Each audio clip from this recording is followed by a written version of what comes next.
ሰኔ እያስገመገመ ነው። ክረምት መቃረሙን ተከትሎ ጦርነት ለመክፈት ያቀዱ ኃይሎች በየአቅጣጫው ከፍተኛ ወታደራዊ ስምሪት እየሰጡ ነው። ጄኔራል ይልማ መርዳሳ ጦርነቱን ለመጀመር ካሰቡ ራሳቸው ይጠፋሉ ሲሉ አስጠንቅቀዋል። የትግራይ ጦር አዛዦች በበኩላቸው ብልጽግና ተበትኗል፣ እናሸንፈዋለን ሲሉ እየፎከሩ ነው። ዛቻ ፉከራው ናውረድ እንውረድ መባባሉ በርክቷል። በሰኔ አዲስ ጦርነትን ያረገዘ ሰማይ ጉም አስሏል። ከሁለቱም ወገን በኩል ያሉ ወታደራዊ አዛዦች እናሸንፋለን የሚል ንግግር እያቀረቡ ነው። የጦርነት ደመና ባንዣበበበት የሰኔ ወራት ጄኔራሎቹ ወደ አደባባይ ብቅ ብለው እየተናገሩ ነው። ጦርነቱ ከተጀመረ የሚፈጠረው እንዲህ ነው እንዲያ ነው እያሉ ነው። ጎን ለጎንም እናሸንፋለን አያሸንፉንም የሚል ንግግር እያሰሙ ናቸው።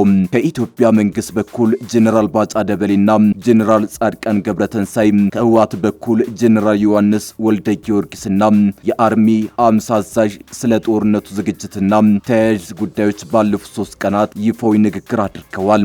መሬት ላይ ያለውን ከፍተኛ ወታደራዊ ስምሪት እንቃኛለን። በሁሉም ግንባሮች ያለው የጦር ሰራዊት እንቅስቃሴ ምን እንደሚመስል እነግራቸዋለን። በተጨማሪም ከመከላከያ ከህወሓት አዛዦች በኩል ጠንካራ አስተያየቶች እየተሰሙ ነው። በዝርዝር እንመለከተዋለን። ቪዲዮን ላይክ አድርጋችሁ በመጀመር አብራችሁን ቆዩ።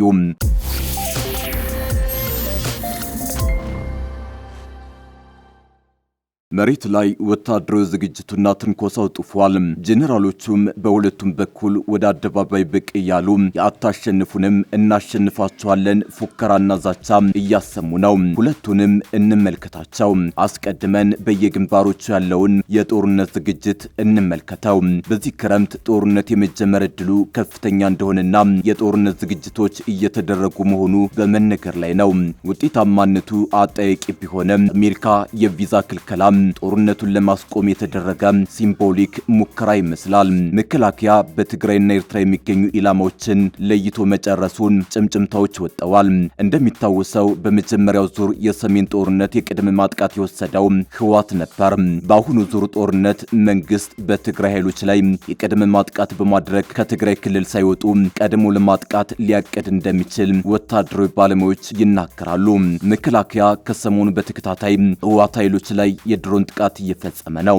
ይህም የህወሓት ኃይሎች ከክልሉ ወጣው ወደ ሌላ ቦታ እንዳይሄዱ እዛው አፍኖ የማስቀረት እቅድ ይመስላል። ትግራይን ከአፋርና አማራ ክልል በሚያዋስኑ አካባቢዎች ጠንካራ የመከላከያ ወታደራዊ ዝግጅቶች እየተደረጉ ነው። ኢትዮጵያን ከሱዳን በሚያዋስኑ የድንበር አካባቢዎችም በተለይም በቤንሻንጉል ተጨማሪ የመከላከያ ወታደራዊ ስምሪቶች አሉ። በአማራ ክልል ውስጥም ፋኖን ይበልጥ ለማዳከም በድሮን የታገዘ የማጥቃት እቅድ እንዳለም ይሰማል። በተለይም ከክልሉ መቀመጫ ባህር ዳር በቅርብ ርቀት ባሉ እንደ ደቡብ ጎንደር፣ ሰሜን ጎጃምና ምዕራብ ጎጃም ያሉ ዞኖች መከላከያና የክልሉ የጸጥታ ኃይል በጥምረት ዘመቻዎችን እያከናወኑ ነው። እነዚህ ዘመቻዎች ውጤታማን እየሆኑ ይመስላል። በሰሞነኛው ዘመቻዎች ከፍተኛ የፋኖ አመራሮች ጭምር ተገድለዋልና በመከላከያ በኩል ትልቅ አቅም ተደርጎ የተወሰደው ሜካናይዝድና የድሮን ኃይሉ ነው። በእርግጥ መከላከያው በሁሉም ረገድ የተዘጋጀና ብልጫ ያለው ቢሆንም በአየር ኃይሉ አቅም ግን ከሁሉም በእጥፍ የበለጠ ቴክኖሎጂን የታጠቀ ነው። በተመሳሳይ በህወሓት ኃይሎች በኩልም ከፍተኛ ወታደራዊ ስምሪት እየተደረገ ይገኛል። የትግራይ ኃይሎችም ኃይላቸውን በተለያዩ ግንባሮች እያሰማሩ ነው። በተለይም በራያና ተንቤን ሰቆጣ ግንባር የቲዲኤፍ እንቅስቃሴዎች ይታያሉ። ይሄኛው መስመር ተራራማና አስቸጋሪ ስለሆነ እንደ መጀመሪያው ዙር ጦርነት አሁንም በትግራይ ኃይሎች በድካሜ የሚመረጥበት እድል አለው። ተደብቀው የነበሩ የቡድንና ከባድ መሳሪያዎችም እየተንቀሳቀሱ እንዲሁም አስገዳጅ ወታደራዊ ምልመላዎች እየተደረጉ ነው። የአስቸኳይ ጊዜ አዋጅ የሚመስል በጦርነት ጊዜ የሚታወጅ አዲስ ህግም በትግራይ መታወጁን ሰምተናል። ከትግራይ ክልል የተወሰነ ኃይል በኤርትራ አድርጎ ወደ ሱዳን መግባቱ በስፋት እየተነገረ ነው። አስቀድሞ በሱዳን ያለውን አርሚ 70 የበለጠ ለማጠናከር ይመስላል። ይህን ተከትሎ ከቤንሻንጉል እስከ መተማ ያለው የኢትዮጵያ ሱዳን ድንበር ወሳኝ የጦር ግንባር የመሆን እድሉ ሰፊ ነው። በወልቃይት ዙሪያም ውጥረቶች አሉ። የኃይል ሚዛን ለማዛባት የሚደረጉ እንቅስቃሴዎች ሆኑ ወይስ አካባቢውን በኃይል ለመግባት የሚለው ለጊዜው ባይታወቅም የትግራይ ኃይሎች ከእግረኛና ሜካናይዝድ ጦራቸው በተጨማሪ የመከላከያን የድሮን ጥቃቶች መቋቋም የሚያስችል አቅም ገንብተው ከሆነ የምናየው ይሆናል።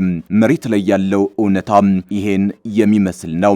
ከፍተኛ የሆነ የጦር ስምሪት በሁሉም ወገን እየተደረገ ነው። ጎን ለጎን ደግሞ ከሁለቱም ወገን በኩል ያሉ ወታደራዊ አዛዦች እናሸንፋለን የሚል ንግግር እያቀረቡ ነው። የጦርነት ደመና ባንዣበበበት የሰኔ ወራት ጀነራሎቹ ወደ አደባባይ ብቅ ብለው እየተናገሩ ነው። ጦርነቱ ከተጀመረ የሚፈጠረው እንዲህ ነው እንዲያ ነው እያሉ ነው።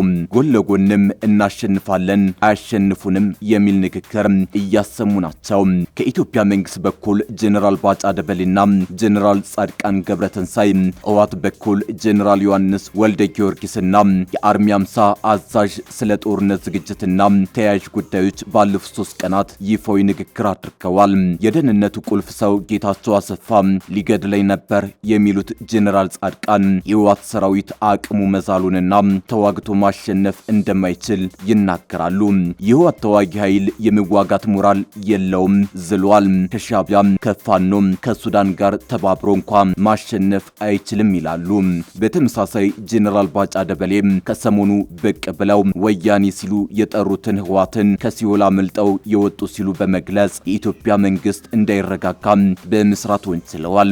በተመሳሳይ ከህወሓት በኩል ጀነራል ዮሐንስ ወልደ ጊዮርጊስና የአርሚ 50 ዋና አዛዥ ብልጽግናን ለማጥቃት መዘጋጀታቸውን በይፋ እየተናገሩ ነው። መቀሌ ዙሪያ የሰፈረው ከህወሓት ወታደራዊ አዛዦች መካከል አንዱ በሆነው አርሚ 50 በኩል በወጣው አቋም መግለጫ ወታደራዊ ዝግጅቱ መጠናቀቁን አስታውቋል። አርሚ 50 በስልጠና ላይ የነበረውን ኃይሉን ትናንት ያስመረቀ ሲሆን በወቅታዊ ጉዳይ ላይ ጠንካራ መግለጫ አውጥቷል።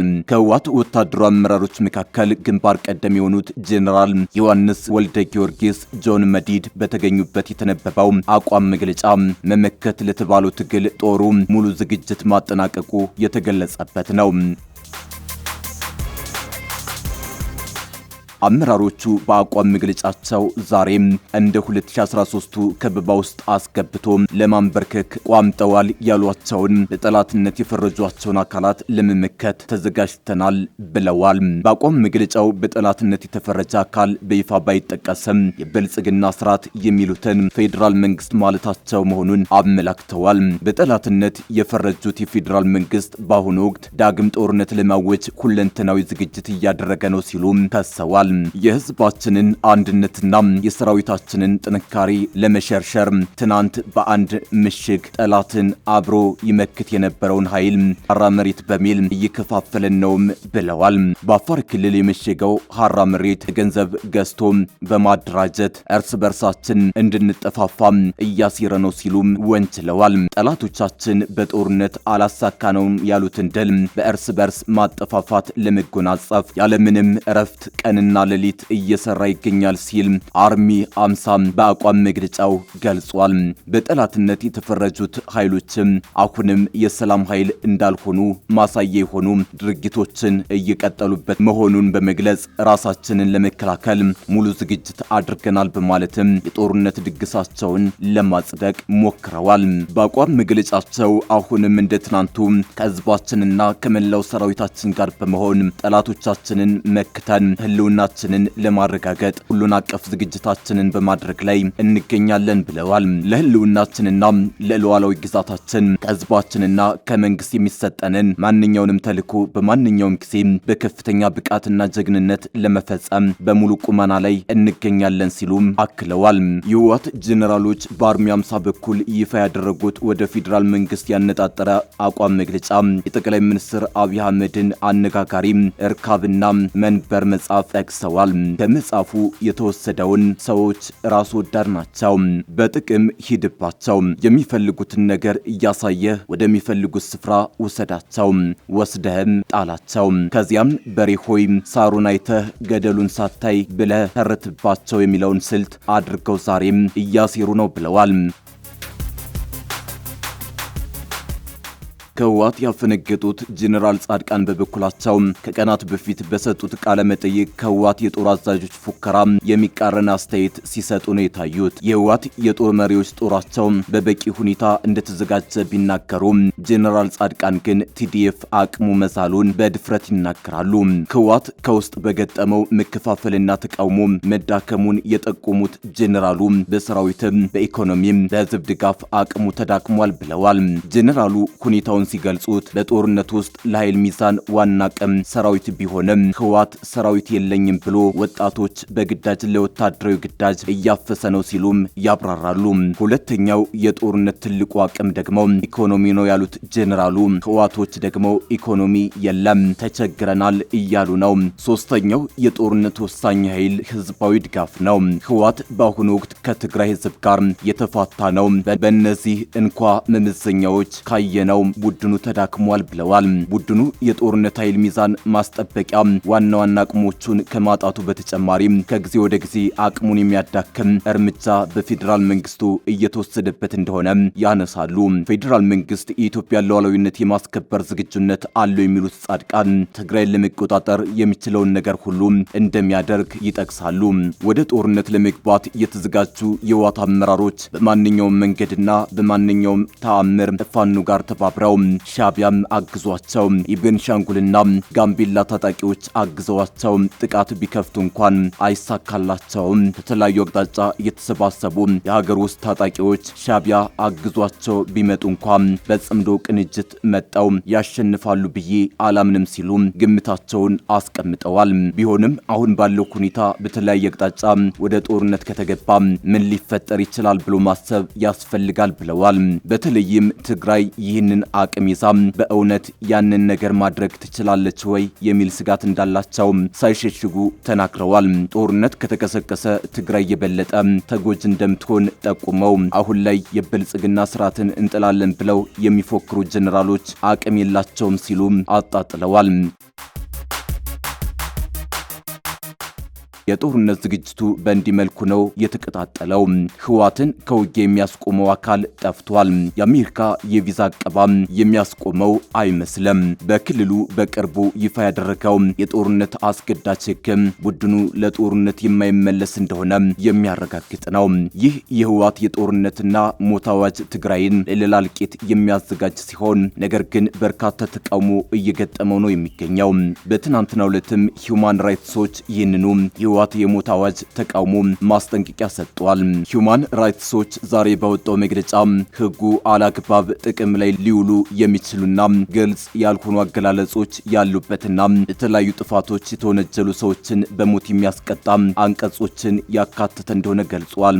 የድርጅቱ የአፍሪካ ክፍል ምክትል ኃላፊ ላቲሻ ባድር የትግራይ ባለስልጣናት በክልሉ ለቀጠለው ፖለቲካዊ ውጥረት ሲቪል ሰዎችን ለውትድርና በመመልመልና የሚቃወሙትን በመቅጣት ምላሽ መስጠት እንደማይገባቸው አሳስበዋል። በትግራይ ክልል በተለያዩ አካባቢዎች ካለፈው መጋቢት ወር መጨረሻ ጀምሮ በውጊያ ሊሳተፉ የሚችሉ ወጣቶችን በግዳጅ የመመልመልና በአፈሳ ወደ ወታደራዊ ማሰልጠኛ የማጋዝ እንቅስቃሴዎች ሲካሄዱ እንደነበር የአገር ውስጥ የሰብአዊ መብት ተሟጋች ድርጅቶችና መገናኛ ብዙሃን ይፋ አድርገዋል። እነዚህን ይፋዊ ሪፖርቶች በዛሬው መግለጫው ላይ የጠቀሰው ሂውማን ራይትስ ዎች ቤት ለቤት በሚደረግ አሰሳ ህጻናት ጭምር ለወታደራዊ ግዳጅ እየተመለመሉ መሆኑን አስታውቋል። ከግዳጅ ምልመላው በሚያመልጡ ሰዎች ምክንያት በየአካባቢው ያሉ ባለስልጣናትና የትግራይ የጸጥታ ኃይሎች ቤተሰቦቻቸውን እንደሚቀጡ የሰብአዊ መብት ተሟጋቹ መረጃ እንደደረሰው ገልጿል። የግዳጅ ወታደራዊ ምልመላና ዳግም የሚቀሰቀስ ግጭትን በመፍራት በርካታ ወጣቶች ከክልሉ እየሸሹ መሆኑን ሂውማን ራይትስ ዎች በዛሬው መግለጫ አመላክቷል። የሰብአዊ መብት ተሟጋች ድርጅቱ ባለፈው ግንቦት ወር መጨረሻ የጸደቀው ህግ እድሜያቸውና ጤናቸው የሚፈቅድላቸው የትግራይ ክልል ነዋሪዎች ሁሉ በግዳጅ በወታደርነት የሚመለመሉበትን ማዕቀፍ ያስቀምጣል ሲል በዛሬው መግለጫው ላይ አስፍሯል። በዚሁ ህግ ላይ የተካተቱ በሞት የሚያስቀጡ ጥፋቶች አሻሚና ለትርጉም ክፍት ናቸው ሲልም ድርጅቱ ተችቷል። በሞት ያስቀጣሉ በሚል በህጉ ከተጠቀሱ ጥፋቶች መካከል በስትራቴጂካዊ የመከላከያ አቅርቦቶች ላይ ጉዳት ማድረስ የሚለው ይገኝበታል። የትግራይ ክልል ሰላምንና ጸጥታ አደጋ ላይ መጣልና ከጠላት አካላት ጋር መተባበርም በህጉ ተመሳሳይ ቅጣት የሚያስከትሉ ናቸው። የትግራይ ክልልን አንድነትና ግዛት ማዳከም የሚለው ጥፋትም እንደዚሁ በሞት የሚያስቀጣ ነው። ይህ ቅጣት ተግባራዊ የሚደረገው ማንኛውም ሀገር ዜጋ ላይ እንደሚሆን ህጉ ይደነግጋል። በማንኛውም ሁኔታዎች ውስጥ የሚፈጸምን የሞት ቅጣት አጥብቆ እንደሚቃወም ሂውማን ራይትስ ዎች በዛሬው መግለጫው አስታውቋል። የሰብአዊ መብት ተሟጋች ድርጅቱ ሌላው በመግለጫው የተቻው ከመልመላው የሚሸሹና ከወታደራዊ አገልግሎት የሚከዱ ሰዎችን በመወንጀል እንዲጠየቁ የሚያደርገውን የህግ ክፍል ነው። በዚህ ወንጀል ተጠያቂ የሚሆኑ ግለሰቦች እስከ 50 ሺህ የሚደርስ የገንዘብ ቅጣት እንደሚጣልባቸው መግለጫው ጠቁሟል። የወታደራዊ ምልመላ ዘመቻን የሚተቹና ተቃውሞ እንዲደረግ የሚቀሰቅሱ ሰዎች እስከ 25 ዓመት በሚደርስ እስራት የሚቀጣው የህጉ ክፍልም በሂውማን ራይትስ ዎች ተተችቷል። በህጉ የተካተተው የወታደራዊ ምልመላ ስርዓት ከኤርትራ ብሔራዊ ውትድርና አገልግሎት ጋር አሳሳቢ ተመሳሳይነቶች እንዳሉት ድርጅቱ ገልጿል።